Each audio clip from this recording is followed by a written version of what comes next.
Yes, meron pa. Game. Okay? Magandang umaga po sa ating lahat.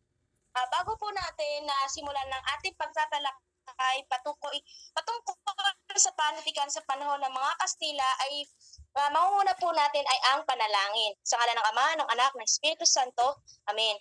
Diyos na makapangyarihan sa lahat, kami po ay lumalapit sa inyo para sa panalangin ngayong araw. Mahal naming Diyos, kami po sana ay inyong gabayin para sa aming gaganaping pagtatala ngayong araw na ito at ang bawat isa po sana ay magkaroon ng stable na internet connection at maayos na daloy ng kuryente upang maibahagi po namin maayos ang leksyon na ituturo namin sa aming mga kamag-aral at sa aming guro. Yun lamang po at sa ngalan ng Ama, ng Anak, ng Espiritu Santo. Amen.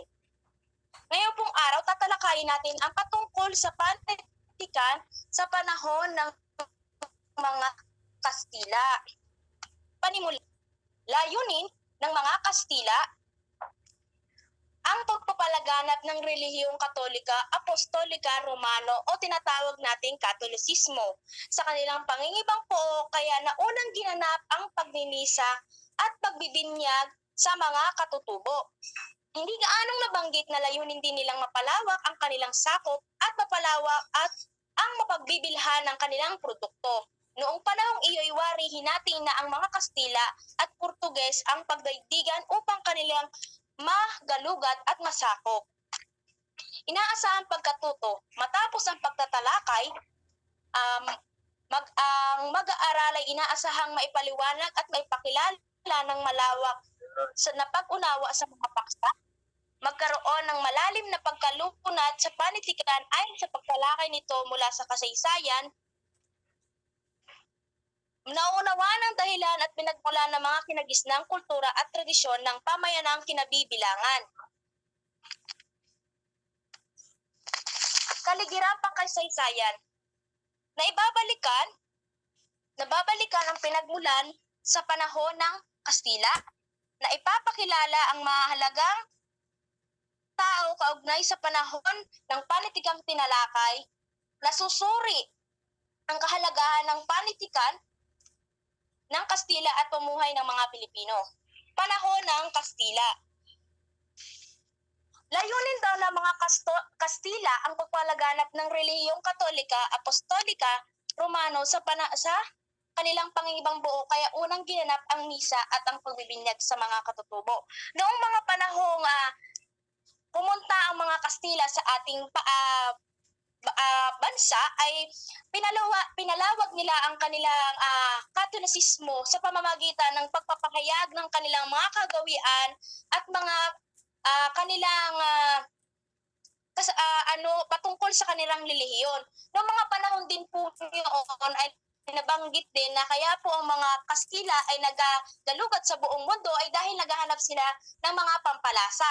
Ngunit nang matagpuan nila ang ating bansa ay dito nila ipinalawag o bahagi ang kanilang relihiyon sa mga katutubo.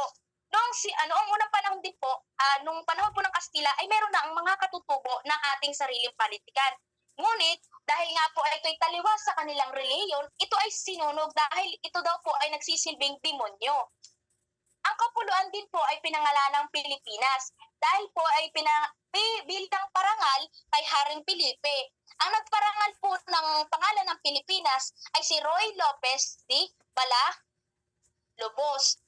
Pinangalanan niya po ang Pilipinas bilang parangal kay Haring Felipe. Pag Haring Felipe po as in Felipe ay salita po ng Espanyol at Philip naman po ay sa Pilipinas.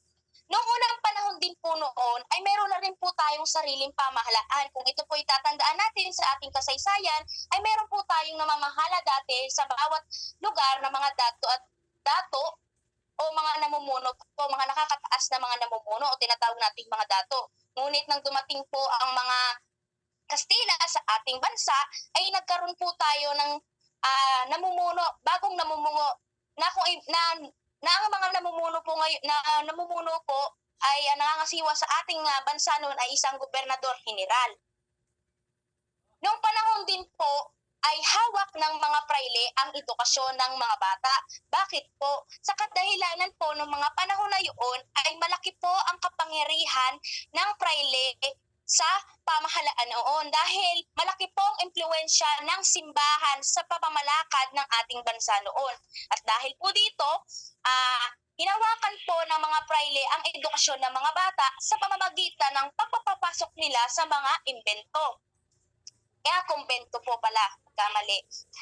Isa sa mahalagang pagpapalit na nagawa ay ang ruminasyon ng alibata. Kung ito po itong natatandaan nung nakaraang pag-uulat ay nabanggit po na meron na tayong sariling salita. Pag hindi po ako nagkakamali, ito ay sarili nating wika, yung mga salita. Halimbawa na lang po yung ating alpabeto na alibata. Ngunit nang dumating po ang Espanyol, ang Kastila sa ating bansa, ay unti-unti po itong nabago. Ito po ay mga nadagdagan. Halimbawa na lang po, ang mga titik na ang ginagamit, ngunit mapapansin na lumang mga kasulatan na ang F ay siyang S at ang B ay siyang W, tulad ng Santipemo at Tabo. Halimbawa na rin po yung salita na yung ating yung ating Tagalog po ng chair ay salungkwet po sa pinakang talagang malalim na Tagalog, samantalang sa Espanya naman po ang Tagalog ang Tagalog ng chair ay silya. Bukod po sa panitikan ay nabanggit din po na ang mga kasuotan, ang mga gawi at mga pagpapadala ng mga bagay buhay ng Espanya ay naging impluwensya din po sa ating mga Pilipino noon, sa mga katutubo po noon. Gaya na lang po ng mga kasuotan, gaya na lang po na hanggang ngayon ay sinusuot pa rin po ng iba, yung mga Pilipiniana, mga gawi po, gaya na lang ng mga na-impluwensya ng Espanya at gaya na lang ng may mga dahil na lang po sa mga salita na talagang katunog din po ng halos salita ng mga Espanya dahil sa matagal na rin po na pagsakop sa atin mula sa ating bansa. Ipinakilala din sa mga Pilipino ang korido at nagturo na mga ito ay ang mga prayle ng gramatika. Dahil na rin po sa matagal na pagsakop ng mga Kastila sa ating bansa, ay pinakilala din po nila ang korido. Bukod po dito ay nagturo din po mga prayle ng gramatika. Yung mga pinagtuturuan po ng gramatika ng mga prayle ay doon lang po sa puok na pinaroroonan nila. Dito naman po tayo sa paksain ng panahon ng mga Kastila. Maaaring mahati ang paksain noong panahon ng Kastila sa dalawa.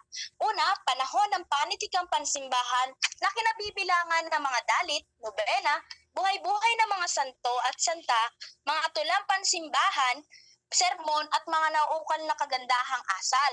Pangalawa naman po ay panahon ng awit at korido na kinabibilangan ng mga awit at korido, mga tulang pandamdamin, mga tuluyan at gayon din ng mga dulang pang-aliw. Una muna natin po nga alamin na yung panahon ng panitikan.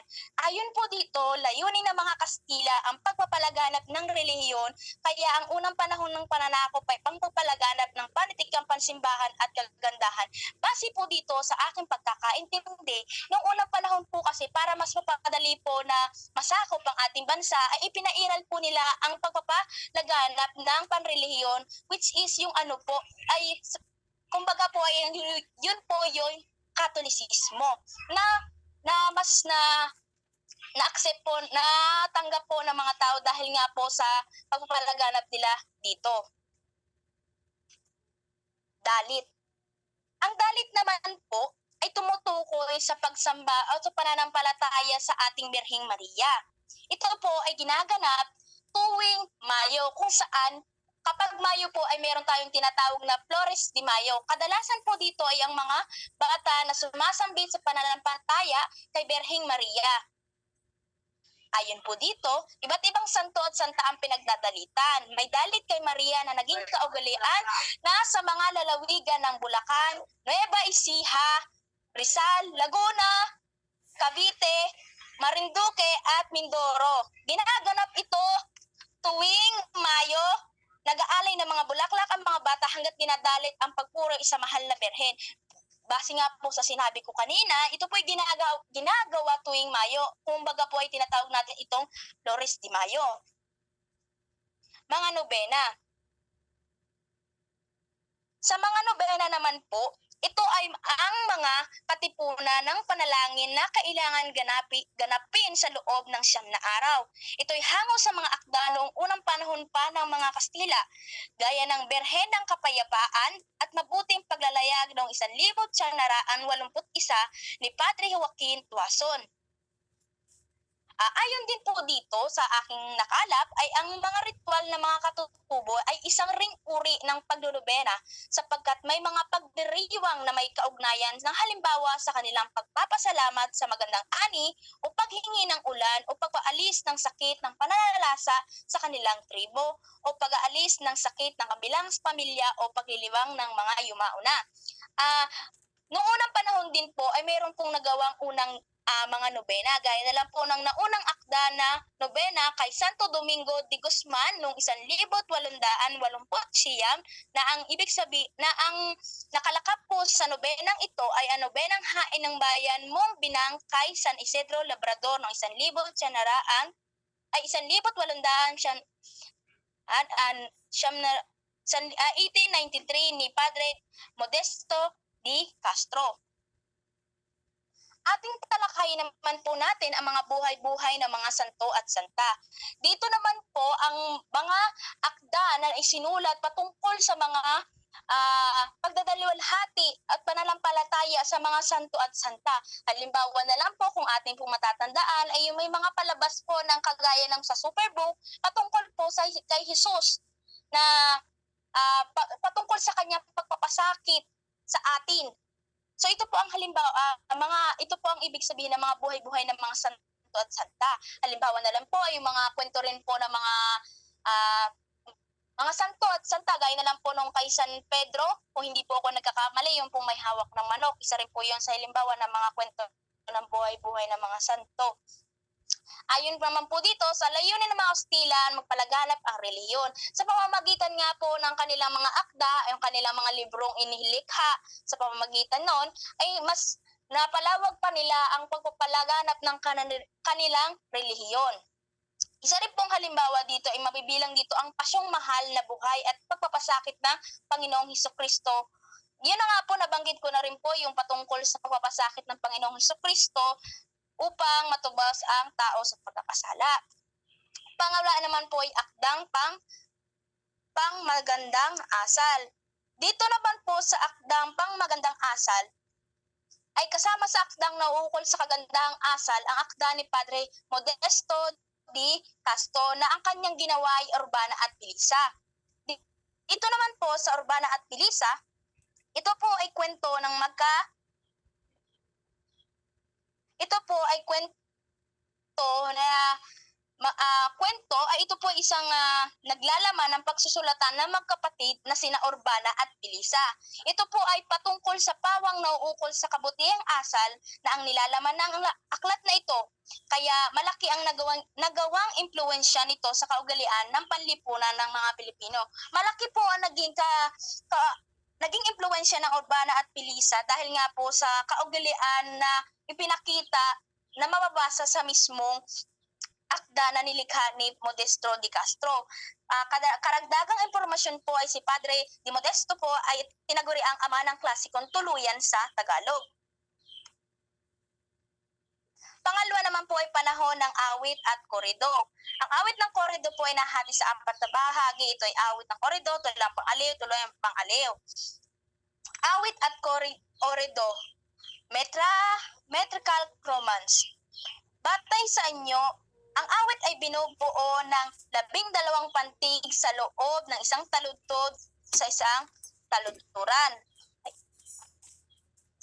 4 na taludturan pa na tumal. Ang musika ay madalang o adante.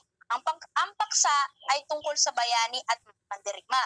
Samantalang ang korido naman ay ayon kay De la Costa, romansa o harap ki el suela acompañar con la guitarra at son el fandango na ang ibig sabihin ay awit o sayaw na sinasagawa sa saliw ng gitara katulad ng pandango. Base po sa aking pagkakaintindi, ang awit at korido ay magkaiba. Dahil ang awit ay may 12 pantig, samantalang ang korido naman po ay may 8 pantig. Ang awit naman po ay madalang, kumbaga po ay mabagal mas mabagal po siya ang musika niya ay mabagal, samantalang ang corrido naman po ay allegro na ang ibig sabihin ay mabilis. Ayon kay Trinidad de Pardo de Tavera naman, ang corrido ay binabalbal sa salitang Meksikano na buhat sa okorrido. Ang ibig sabihin ay isang pangyayari na ganap. Ang paksa nito ay pananampalataya, alamat at kababalaghan. Ang musika nito ay mabilis o allegro. Ang sukat sa loob ng taludtod ay 8 pantid. Dahil nga sa kanina po, nabanggit ko din nga po na ang corrido ay may mabilis at may 8 pantig. Sa Pilipinas, ang mga corrido ay hinggil sa alamat at di kapani-kapaniwalang kasaysayan na ang buod ng paksay na babatay sa mga naganap sa Europa.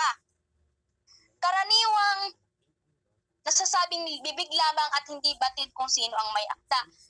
Sa Pilipinas din po, mayroon tayong mga sikat na manunulat gaya na lamang po ni Jose de la Cruz na tinaguriang ang Joseng Sisiw, si Anenas Sorella at Francisco Balagtas. Kung sa Pilipinas po, ang ating sikat na mga corrido at awit ay ang Ibong Adarna at ang Florante at Laura. Kabilang din sa mga awit ang Florante at Laura ni Balagtas na isa sa sikat po ng mga awit. Tapos yung Ibong Adarna naman po ay yung corrido. Kasama din po sa mga kilalang mga akda ay yung 7 Infantes de Lara, de Alejandro at de Luis, 12 Paris ng Pransya at Haring Patay. Kabilang din naman po sa corrido ang Kabayong Tabla, Don Juan Tinoso, ang Ibong Adarna na nabanggit ko din po kanina, ang Dama Ines at Prinsipe Floriono ni Anenas Sorella at Rodrigo de Velas ni Jose de la Cruz.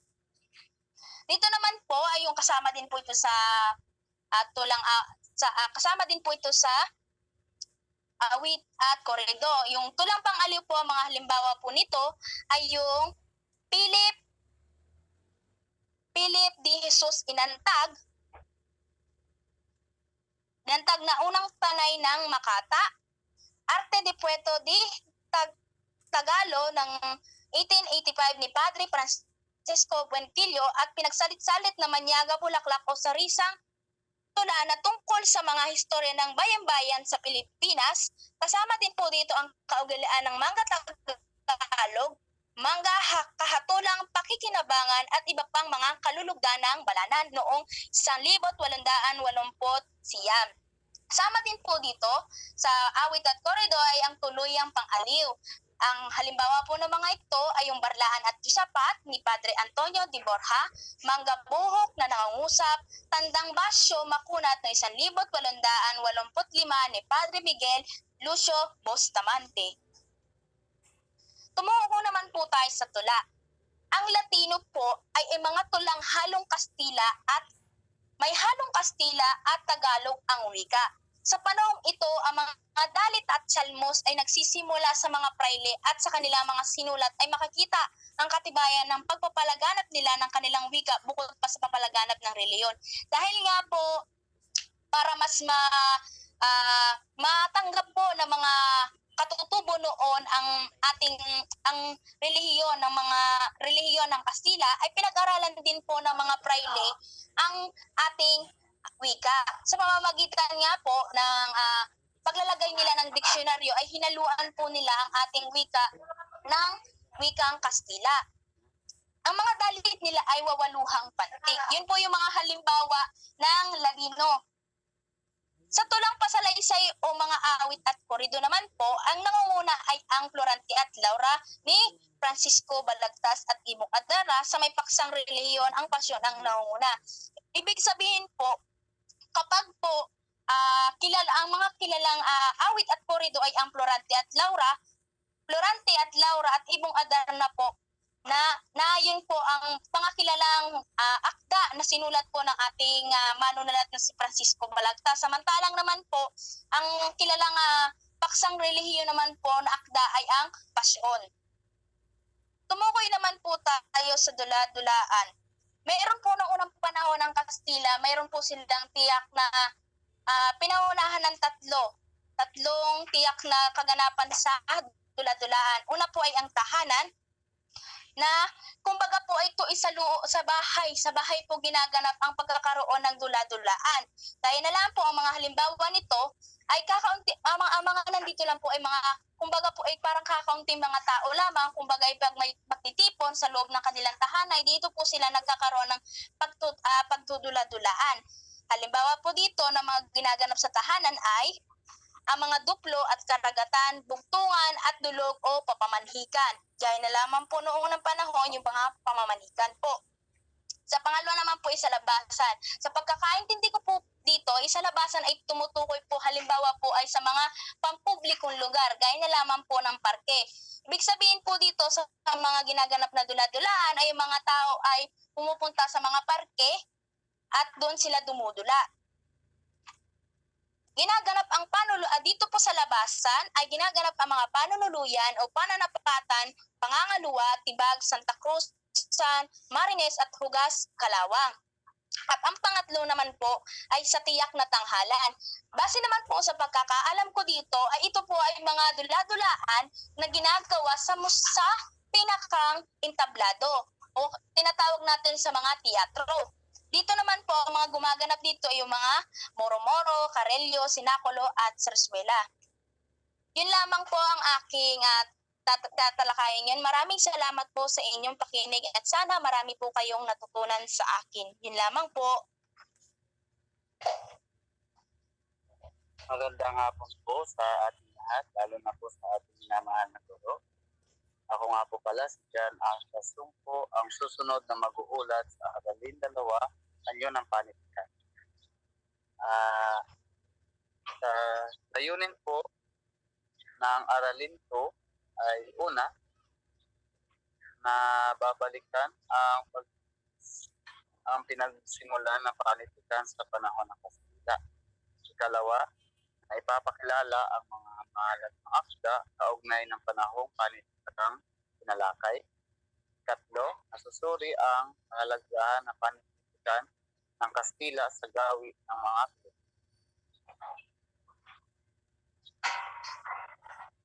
Sunod na pahina po.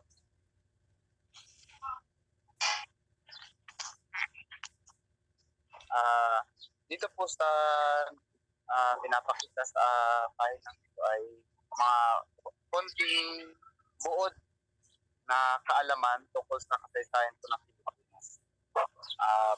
Ibabahagi ko na lang po ang aking mga natanda ang impormasyon sa nabasa ko po sa mundo.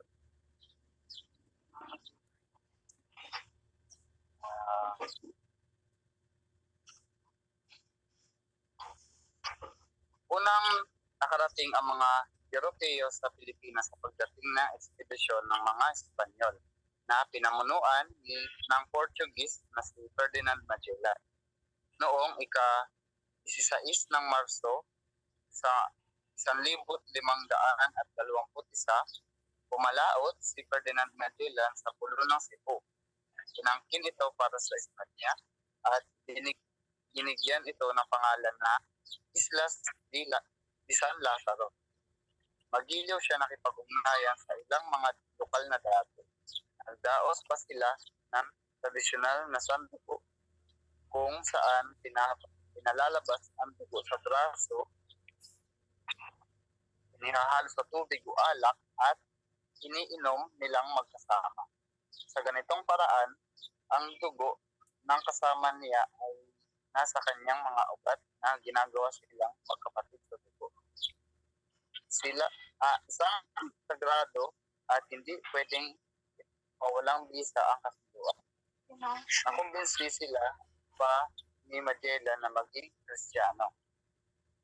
Sila po. Kinig po ba ako? Kinig po ba? Salamat po, salamat. Nagawa niya ito kay Raha Humabon ng Cebu at dahil sa Kristiyanismo, ginagalang ng mga bata ang mga ito ang humikayat na conversion dahil noong panahon iyon ay hindi ginagalang ng mga bata ang katanda dahil wala na silang magagawang mabuti sa tribo. ang mga kabataan ang nag-uutos sa mga matatanda. Nagpakita ito ng isang mahalagang pangyayari sa kasaysayan ng Pilipinas. Nagwagi si Magellan laban kay Humabon sa pamamagitan ng pagdadala ng bagong kultura na nagpapahalaga sa dignidad ng tao. Ngunit, napatay si Ferdinand Magellan ng pangkat ni Lapu-Lapu at tumutol sa pamamahala ng Espanya. Hinamon ni Magellan si Lapu-Lapu sa isang labanan upang ipakita kung paano lumaban ang mga Europeo. May tatlong dahilan kung bakit natalo si Magellan laban kay Lapu-Lapu. Una, hindi siya nagpadala ng tauhan upang suriin ang lugar. Pangalawa, binalaan niya ang kalaban na atake siya. At pangatlo, pumayag siyang mas maraming tribo ang lumaban sa kanyang mga tao. Sa mga sumunod na dekada, iba pang mga ekspedisyon ang pinadala ng Espanya sa Pilipinas. Noong 1543, pinamunuan ni Roy Lopez de Villalobos ang isang ekspedisyon patungo sa mga pulo at pinangalan ng Las Pilipinas mula sa pangalan ni Felipe II ng Espanya. Ang mga pulo ng Samar at Leyte, hindi nagtagal ibinigay ang pangalang ito sa buong kapuluan. Sunod na pahina po.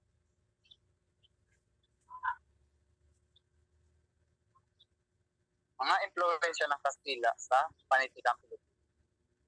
Napalitan ng alpabetong Romano ang alipata.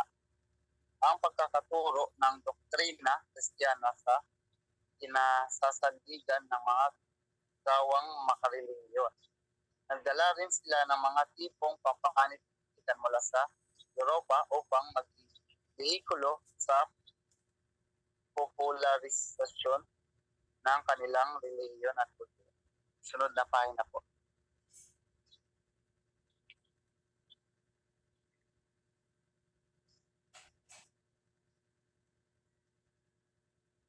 Sabi po dito, hindi na nawala ang panitikan ng mga katutubo kahit umiral pa ang sistema ng pamumuhay sa Pilipinas.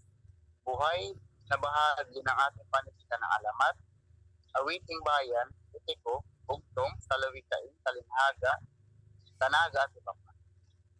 Sa pagkakaintindi ko po kung bakit buhay na bahagi ang ating panitikan ay ibig sabihin na po ay patuloy na nagpapahayag ng mga kaalaman, karanasan at kultura ng mga sinaunang Pilipino. Ito daw po ay naglalarawan hindi lamang ng kanilang mga pananaw sa mundo at kanilang mga tradisyon, kundi pati na rin ng kanilang pagpapahalaga sa kabutihan, katapatan at kagandahan. Ang pag-aaral po at pagpapahalaga sa mga likas na anyo ng panitikan na ito ay nagpapakita ng patuloy na ugnayan ng mga Pilipino sa kanilang manifesto at kanilang kultura. Ito ay patunay na pagiging matatag ng identidad ng Pilipinas at sa patuloy na pagpapahalaga sa kanilang mga tradisyon at paniniwala kahit sa panahon ng mga bago at modernisasyon. Sunod na pahina po.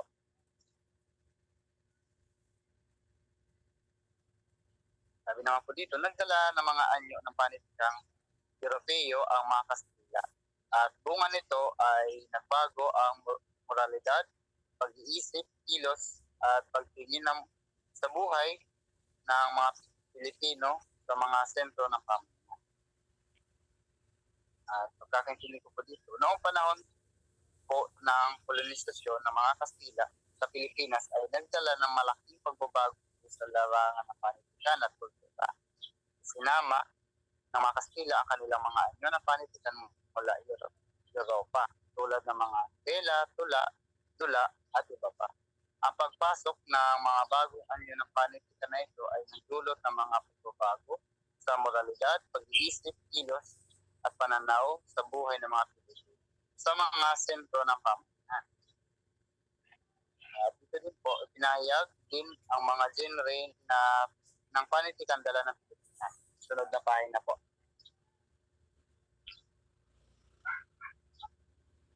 Yan. Dito naman po ay tuluyan o prosa.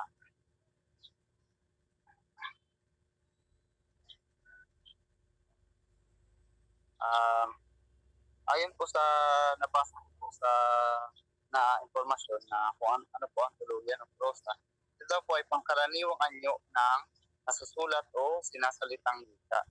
Hindi daw po ito patula at hindi anumang natatanging anyo ng katulad ng mga talaan, tala o mga na nagpapakita ng isang kalutod talahayan. Ito daw po ay isang parang sinusulat na hindi po base sa pagbigkas kung ano po ang kanyang pinapahayag. At dito din po nakalagay si Saint Augustine na kinikilala din po siyang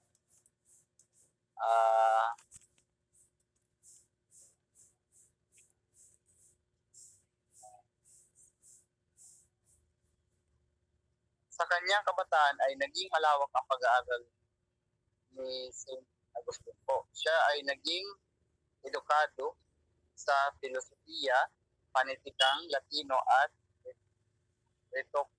retoriko.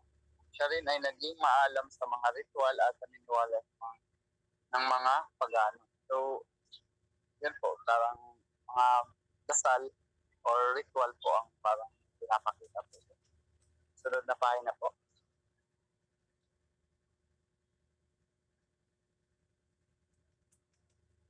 Dito naman po tayo sa panulaan. Panulaan.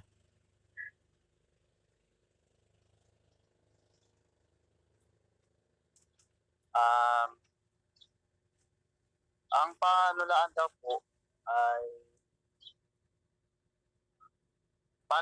o tula ay isang uri ng sining at panitikan na kilala sa malayang paggamit ng wika sa iba't ibang anyo at estilo. So, dito po na nakapaloob na larawan sa panulaan ay ginagamitan po ng patula na kung saan nagagawa po ng eksena or may mga drama na kung saan